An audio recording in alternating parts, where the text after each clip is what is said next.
The billionaire's blind spot. He ruined her life. 5 years later, she was his only regret. Subscribe now, like this video, and comment your thoughts below. If you've ever felt like your past mistakes were too big to fix, this story is for you. Part 1. The Iceberg and the Flame. The air in the penthouse office high above Manhattan was thick with the scent of ambition and expensive leather. The city lights blazed against the glass walls, but the only illumination Alexander Vance cared about came from the digital screens showing his net worth. He was a force of nature, CEO of Vanguard Industries, a man forged by sheer, uncompromising discipline. Everything he possessed, the empire, the prestige, the unfathomable wealth, was the result of years spent demanding more and, crucially, feeling less.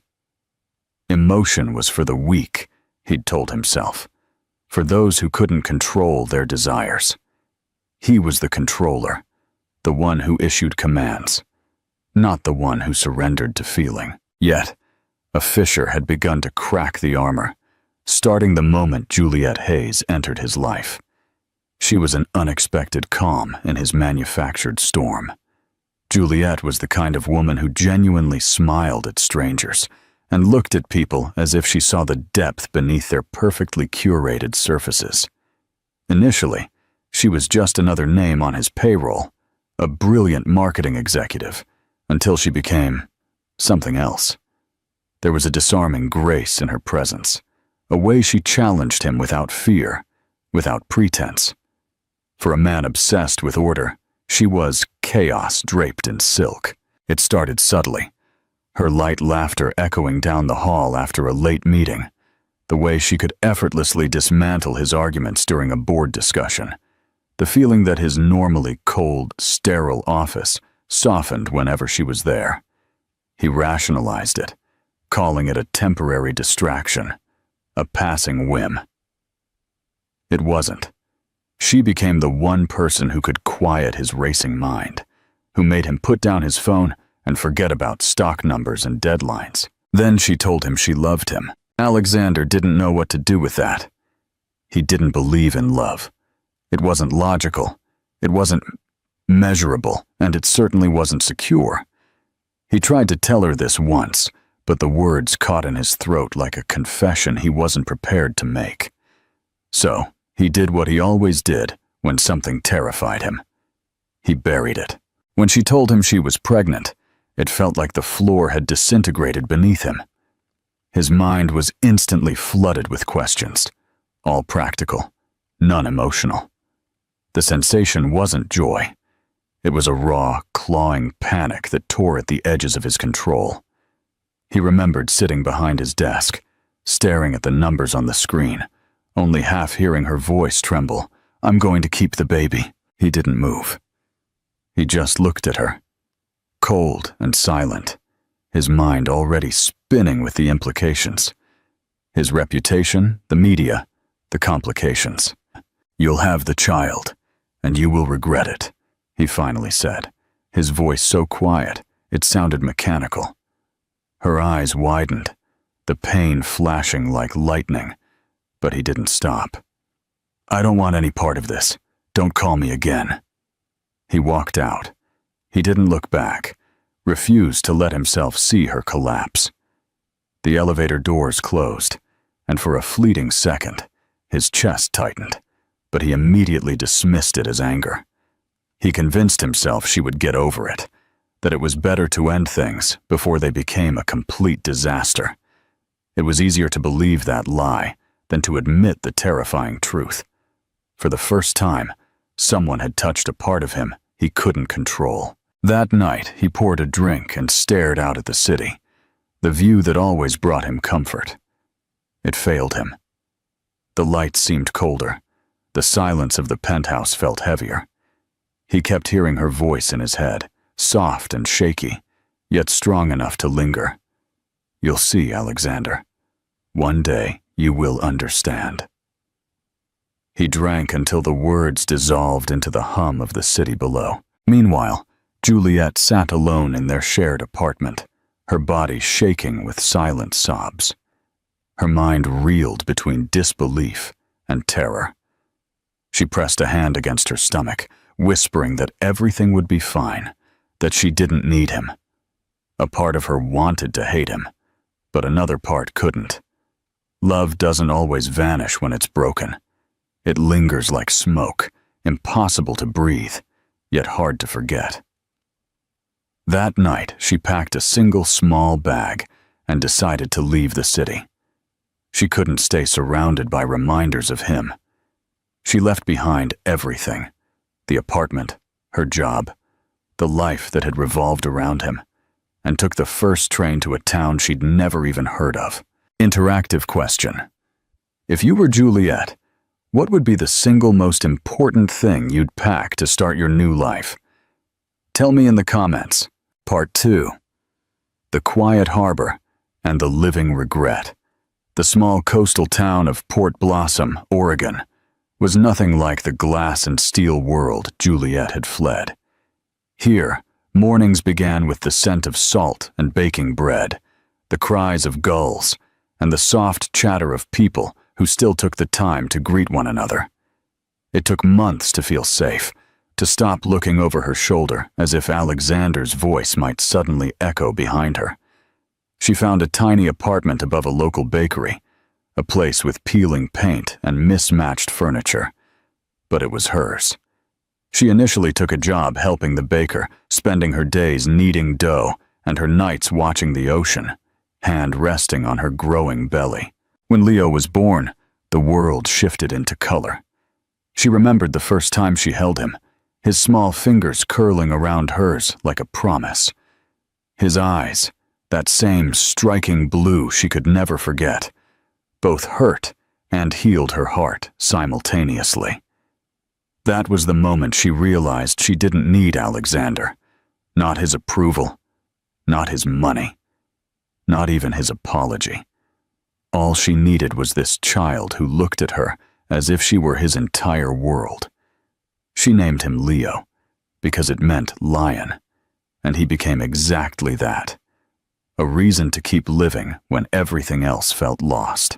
The years that followed were tough, but they were her own. She learned to stretch every dollar, to fix what broke, and to stay up late finishing orders for the small, quaint cafe she opened on Harbor Street, called the Compass Rose. It wasn't much, but people came because she made them feel welcome. Leo grew fast. At 5 years old, he had a curious mind and a room-filling laugh. Sometimes, when he looked at her with those penetrating blue eyes, she'd see traces of the man she once loved, and that familiar ache would stir again. But there was no anger anymore, just a bittersweet acceptance. She had never spoken his father's name. Meanwhile, in Manhattan, Alexander plunged into work harder than ever. The more success he achieved, the less he felt. But every so often, when he saw a child with the same dark hair or heard a laugh that sounded like hers, his chest would constrict. He ignored it, buried it, and called it weakness. He didn't know that the life he had walked away from would one day return to find him, not as a memory, but as a living, breathing reminder of the man he once was, and the man he would have to become to earn forgiveness. Alexander had always believed in control, not coincidence.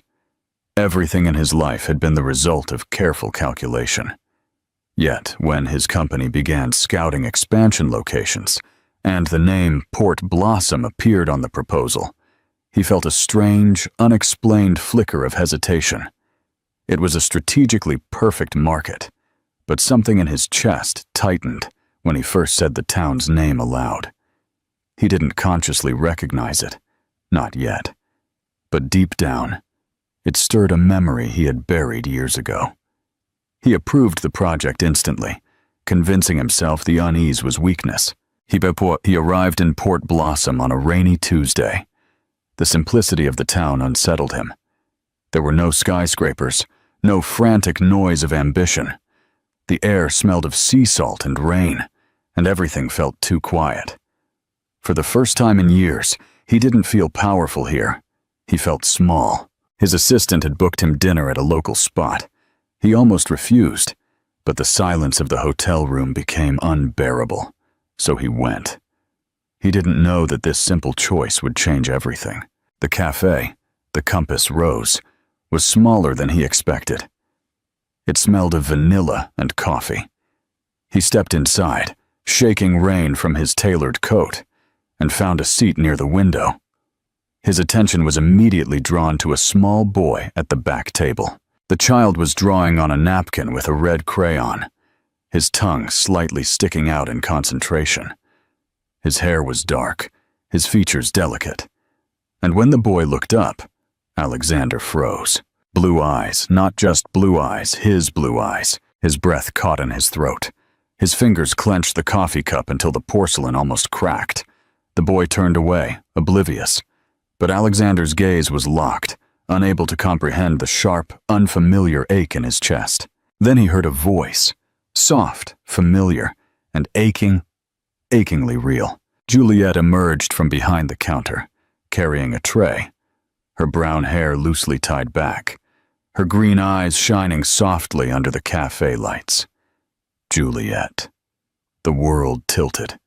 For a moment, he thought it was a cruel trick of memory, that he had finally gone mad from too many sleepless nights. But she was real, standing right there. She didn't notice him at first. She walked past his table, smiling that same small, warm smile that had once disarmed him. When she finally looked up and their eyes met, the world paused. He saw the recognition hit her like a wave, the half-second where her body froze before she instantly composed herself. There was no anger on her face, no shock, just a cold, distant calm that hurt more than if she had screamed. He wanted to say something, anything, but the words tangled in his throat. She walked up to him, her voice even. "We're closing soon," she said, though there were still customers around. He nodded, numb, realizing she wanted him gone. He left without finishing his coffee, his heart pounding a rhythm he hadn't felt in years. He stood outside for a long time, staring through the window at her moving between the tables. The child was gone, but he couldn't get the image out of his mind. Those eyes. His eyes. He felt it deep within him, the quiet certainty that burned away all denial. The child was his son. Don't forget to like and share this video. Do you think Juliet should have kept his secret this long? Let me know. Part 3.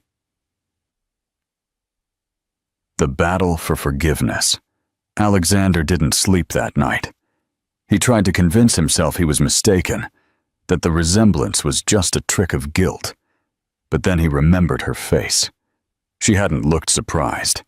It was the look of someone who had long ago accepted being hurt and moved past it. He drove aimlessly the next morning, drawn back to the cafe. When he finally arrived, it was closed. A handwritten sign in the window read, "Be back at 9:00 a.m." He stood there for a long time. For a man who had spent his life giving orders, he suddenly had no idea what to do. He spent the next day in mandatory meetings, but his mind was trapped in the moment he had looked into his son's eyes. The morning after, he forced himself inside. He had rehearsed a dozen things to say, all of them meaningless. She looked up from behind the counter, her expression neutral and guarded. "Coffee?" she asked, her tone polite, distant, as if he were just another customer. He nodded, unable to trust his voice. She served his drink without meeting his eyes and slid it across the counter. He sat there for an hour, pretending to look at his phone, but his attention never strayed from her. Then, the sound of a child's laughter erupted from the kitchen. Leo scampered out with a plate of cookies. Juliet smiled down at him with a tenderness Alexander hadn't seen in years. The boy looked at Alexander, curious but unafraid. "Hello," he said simply before running back into the kitchen. Alexander felt his throat close. He wanted to apologize, to explain, but nothing seemed enough. Juliet broke the silence. "You don't belong here," she said, her voice low. Still not looking at him, he stared at her, guilt and desperation interwoven. "Maybe not," he finally said, "but I had to see you." She shook her head, her voice trembling but controlled. "Why now, Alexander? After all this time?" "I don't know," he admitted, his voice barely a whisper. "I just needed to," she laughed, not cruelly, but tiredly. "You needed to? You also needed to protect yourself the night you left, remember? And I needed to learn how to raise a son alone." She turned to wipe the counter, her hands shaking slightly. "Juliet," he said after a moment. "I didn't know what I was doing then. I thought—" She cut him off sharply. "You thought I was lying. You thought I was after your money. Don't rewrite it now." Her voice broke on the last word, and for the first time, he saw the raw pain he had caused, not as a distant memory, but as something alive and breathing in front of him. He wanted to tell her he had spent years regretting it, but he knew it wouldn't matter. Words couldn't undo what he had done. He nodded, backing away. "I'll go," he said quietly. "But I meant what I said. I just needed to see you." She didn't reply. As he reached the door, a small voice called out, "Wait." Leo was standing there, holding a napkin with a drawing. "You forgot your coffee," the boy said, smiling. Alexander took the napkin instead, his hands trembling slightly. It was a simple drawing, 3 stick figures holding hands, a sun above them. He didn't know why, but he felt the ground shift beneath his feet. "Thank you, buddy," he managed, his voice rough. Over the following weeks, Alexander became a quiet fixture in their lives. He helped fix a broken shelf in the cafe without being asked. He ran supply errands and even watched Leo when Juliet was too busy. He was no longer the imposing CEO. He was a humbled man, stripped of his armor. One afternoon, Leo was sitting at a table drawing while humming softly. Alexander watched him for a moment before rising. "Do you mind if I sit with him?" he asked, his tone cautious. Juliet hesitated, but Leo was already smiling and beckoning him over. "Fine," she sighed. "Just don't distract him." Alexander sat down, watching Leo proudly point to his drawing. A messy but vibrant picture of a man, a woman, and a child standing in front of the cafe. "That's me and Mom," Leo explained. "And that's our house." Alexander's throat closed as he looked at the drawing, his eyes following the empty space where another figure could have been. "It's beautiful," he said softly. "You're a great artist." Alexander stayed quiet for most of the afternoon, content to listen to Leo chatter about school and superheroes. When Leo went to the back to wash his hands, Alexander turned to Juliet. "He's incredible," he said, his voice low. "He's my whole world," she replied without looking up. He paused before responding. "He's mine too, even if I don't deserve to say it." That made her stop. She turned to look at him, her expression unreadable. "You don't deserve it," she said simply. But her voice had lost some of its edge. Juliet looked at him then. Really looked at him. There was no arrogance in his eyes, no pride, only love. Quiet and steady like a tide that never fails to return to the shore. "You know what?" she said finally, her voice barely a whisper. "I used to imagine what I would say if I ever saw you again. I thought I would scream or cry or tell you I hated you." Alexander looked at her with silent pain. "You would have been right to," she smiled faintly. "But when I saw you that day in the cafe, I didn't feel rage. I just felt tired. I thought I had buried every piece of you. I was wrong." She put down her mug and looked him in the eyes. "People change, Alexander. I see that now. But so do scars. They fade, but they leave marks." He nodded, his voice rough. "Then let me live with the marks. Let me earn my place in your life, even if it's just as Leo's father. That would be enough for me." She studied him for a long moment, and in that silence, An unspoken thing passed between them, a shared acknowledgement of everything they had survived. "You don't have to earn it anymore," she said softly. "You already have." His eyes widened slightly, as if he wasn't sure he had heard her correctly. She reached across the table, her fingers brushing his hand. "I forgive you," she whispered. It wasn't dramatic. No tears, no trembling words. Just the simple truth, spoken plainly. Alexander closed his eyes for a moment, his breath catching, as if the weight of years had suddenly lifted. When he opened them again, there was a light there, something whole and unwoken. Part 4. The Compass Rose Conclusion. Weeks later, the summer sun hung low over Port Blossom, casting a golden light on the harbor. Juliet stood outside the cafe, hanging a small sign. "Closed for private event," as Leo ran circles around her, chasing bubbles. It was his 6th birthday. Alexander watched Leo blow out his candle, surrounded by the people who loved him, and felt a final, complete easing in his chest. He had missed the first years of his son's life, but perhaps, just perhaps, he could be part of the rest. That night, they sat together on the beach, Leo building a sandcastle near the water's edge. Alexander looked at Juliet, the wind stirring her hair, and said, "You were right, you know. Love isn't a weakness. It's the only thing that lasts."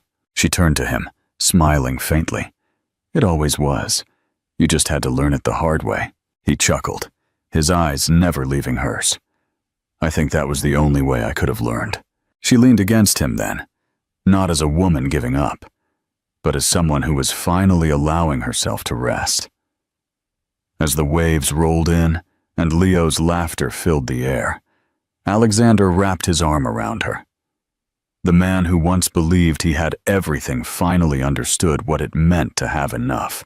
The pain, the loss, the years apart, it had all led them here, to this moment where forgiveness had taken the shape of a family. Juliet knew life would never be perfect, but it didn't need to be. It was real. It was hers. And that was more than enough. Call to action. What do you think will be Alexander's first major mistake as a full-time father? Let me know in the comments. And don't forget to subscribe to the channel for more stories of second chances. Part 5. 2 Worlds and the Billion-Dollar Choice. Subscribe right now, like this video, and comment your thoughts on what Alexander should give up. Part 5. 2 Worlds and the Billion-Dollar Choice. Forgiveness had opened a path, but that path was not paved with roses. The relationship between Alexander and Juliet was now a delicate balance, a slow merger of 2 lives that had once been worlds apart. Alexander made good on his promise. He stayed in Port Blossom, Oregon. He moved his primary operational center there, designating a rustic Seaview Cottage as the new headquarters for Vanguard Industries, a shift that sent a minor tremor through the financial district of Manhattan. Running a multi-billion-dollar empire from a quiet coastal town produced moments of ridiculous juxtaposition. On one occasion, he was deep into a critical merger conference call when Leo burst into the room, wearing a makeshift pirate hat, demanding his help to find buried treasure in the garden. Alexander, who once never allowed interruptions, put the call on mute, solemnly helped his son with the search, and then returned to the call, stating calmly, "Apologies. An urgent geological matter." Juliet watched it all. She saw a completely new Alexander, a man who worried more about Leo's math scores than stock prices. He learned the proper way to load a dishwasher, though still fumbled, and never failed to make her a cup of Earl Grey tea every morning, a small ritual she didn't realize she craved. She recognized that he was rebuilding trust, not with grand words, but with quiet, consistent action. However, the old world still loomed large. Once, an unscheduled black helicopter landed in the town parking lot, delivering a crucial investment partner. The partner, clad in a $5,000 suit, stared at the wooden sign of the Compass Rose, and then at Alexander, who was wearing faded jeans and a smudge of flour, with utter disbelief. The pressure began to weigh on Alexander. He still had to fly to Europe or Asia for a week at a time to close deals that simply couldn't be done remotely. Those absences, however brief, still left Juliet unsettled. One night, she woke up and found him standing by the window, staring out at the ocean, his phone glowing with dozens of unread emails. "Are you okay?" she asked softly. Alexander sighed, rubbing his face. "I promised I wouldn't miss anything again," he said, his voice laced with exhaustion. "But my old world won't let go. They need me back in New York, full-time." "And what do you want?" Juliet asked. He turned to her, his gaze sharp yet vulnerable. "I want to be here. I want to see Leo wake up to the sunrise. I want to smell your baking every morning. But I built all of that, and walking away from it feels like non-anesthetized surgery." Juliet moved closer, resting a hand on his arm. "I understand, but you can't live forever in this pull, Alexander. I'm not asking you to be poor, but I need you to be present. I need to know that when you're in New York, you won't forget how this place makes you feel." In that moment, Alexander knew he had to make a definitive choice, one that would shape their lives forever. He realized he had spent his entire life accumulating power, and now he had to use that power to refuse what no longer served his happiness. The next day, he arranged a virtual meeting with his entire executive board in New York. Leo, oblivious, was drawing a picture of his father, a man in a t-shirt holding an ice cream cone. When Juliet walked in, Alexander was ready. He was wearing a dress shirt, but the sleeves were rolled up. The light from the window highlighted the stark seriousness on his face. "Do you want to listen?" he asked. She shook her head. "I trust you." He smiled, a smile that was both heartfelt and courageous. He clicked the connection button. "Gentlemen," he began, his voice echoing across the wooden cottage. "This is a notice. I will be resigning as CEO of Vanguard." Juliet, standing just outside the doorway, sucked in a sharp breath. He continued, without a tremor. "I will be selling 90% of my stake. Vanguard will be run by a new CEO. I will retain a small investment fund, Leo and Juliet Ventures, focusing on sustainable startups. My work is done. My priorities have shifted." Chaos erupted over the computer speakers, but Alexander simply ended the call, not listening to the fallout. He turned around. Juliet was standing there, tears streaming down her face, yet she was smiling. You did it," she whispered. "You walked away from everything." He stepped to her, pulling her into an embrace, inhaling the familiar scent of her baking and sea salt. "I didn't walk away. I chose. I chose what you said was true. I chose the only thing that actually matters." Leo ran in, holding up his drawing. "Dad, it's you and me eating ice cream. Should I draw a dog too?" Alexander looked into his son's beaming face and hugged him tight. "Of course, Leo," he said. "We're going to draw a whole new life, right here." Interactive question.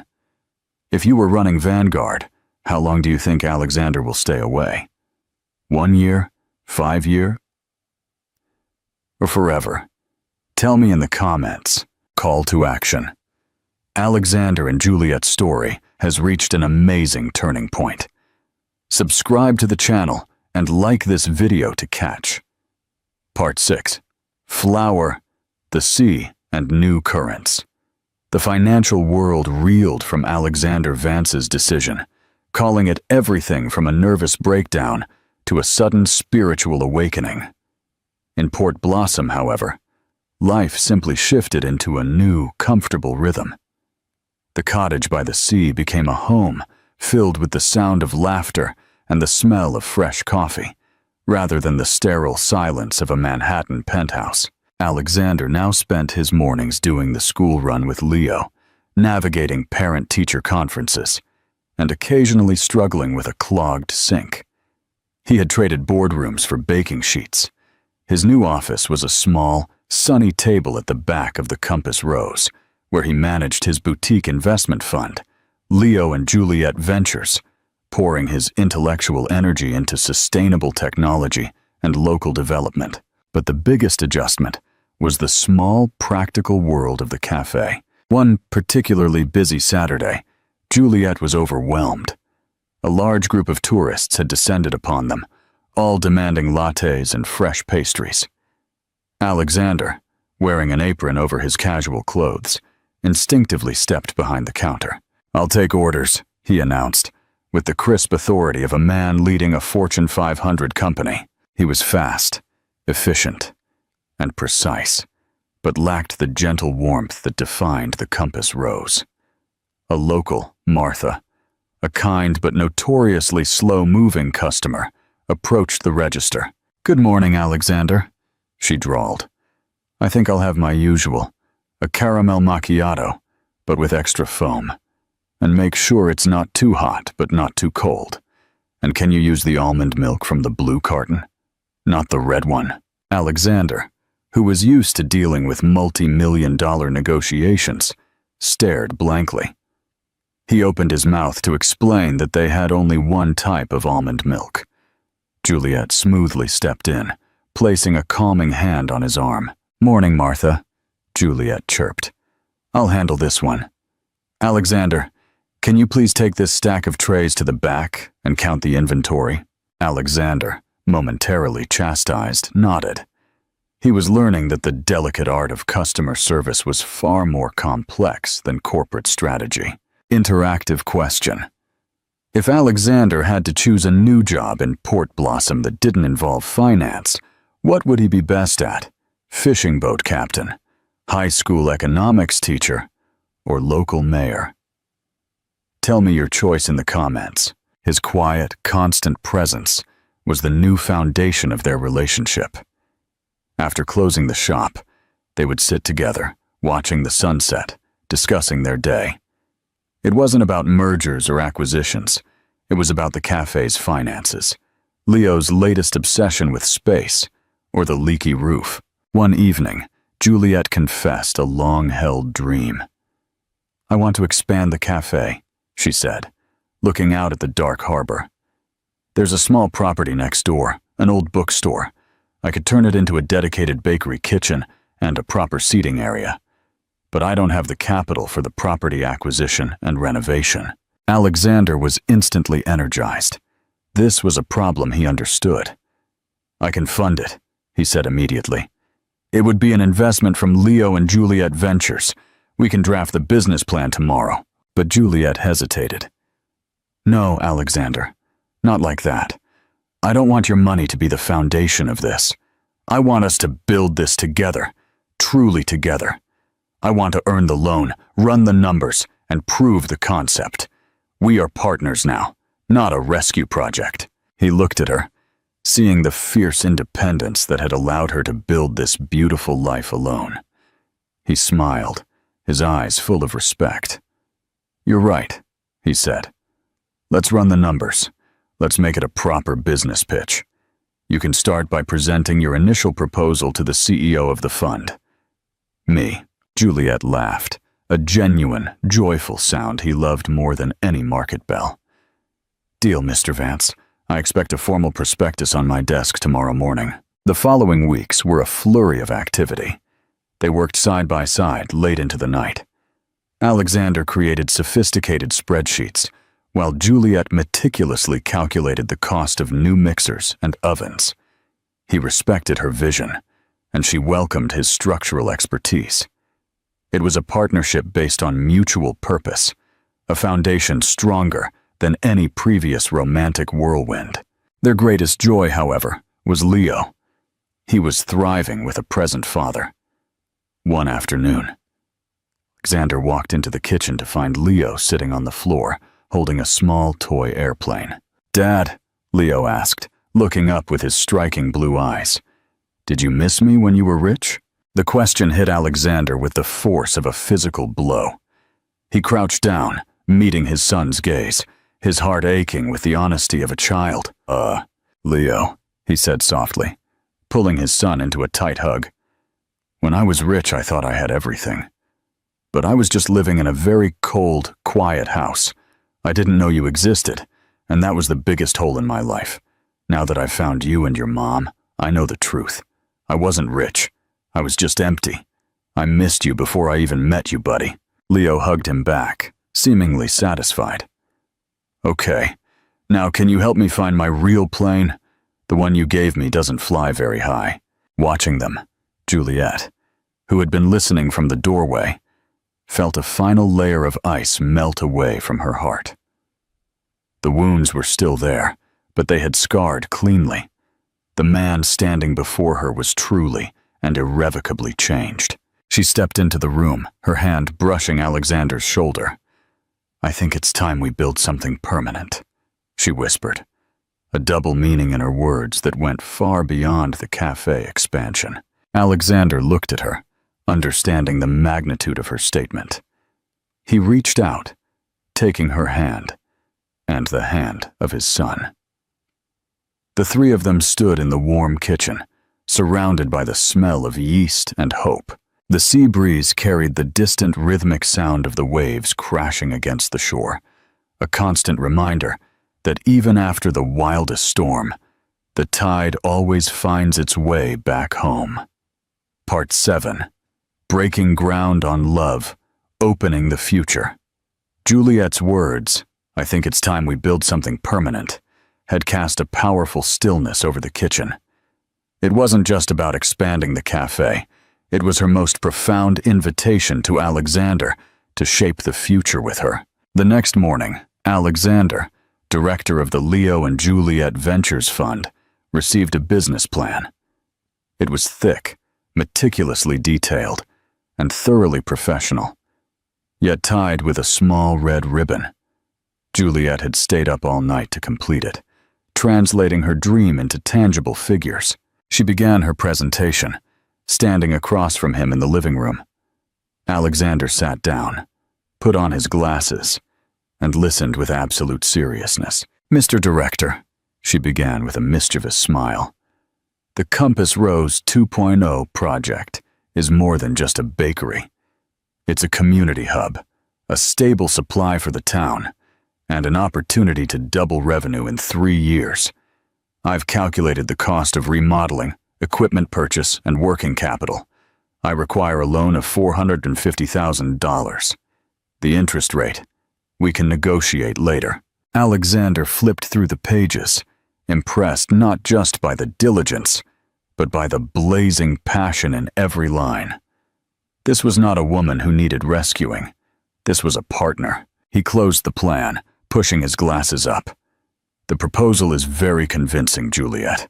However, I note a significant risk that has been critically underestimated. Juliet's heart sank. And what is that, sir? He stood up, walked around the table, and took her hands. He looked deeply into her eyes, his gaze no longer that of a cold CEO, but of a man who had found his sanctuary. That risk, he whispered, his voice low and warm, is that if we expand the business without a stronger legal and personal foundation, I won't be able to fully invest my life in you and Leo. He knelt down. There was no velvet box and no billion-dollar diamond.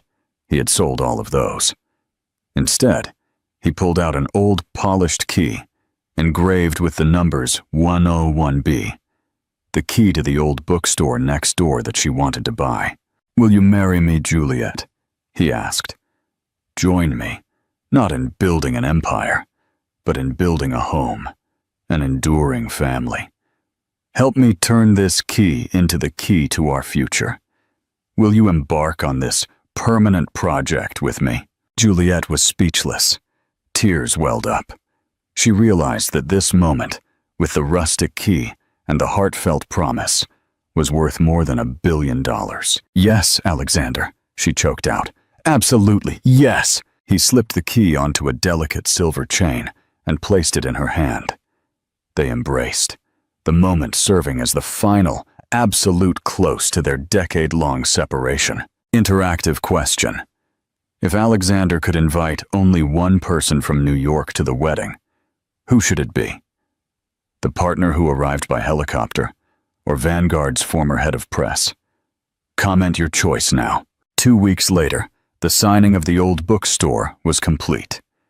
Alexander and Juliet were now co-owners of a new property, and the Compass Rose 2.0 officially began its renovation.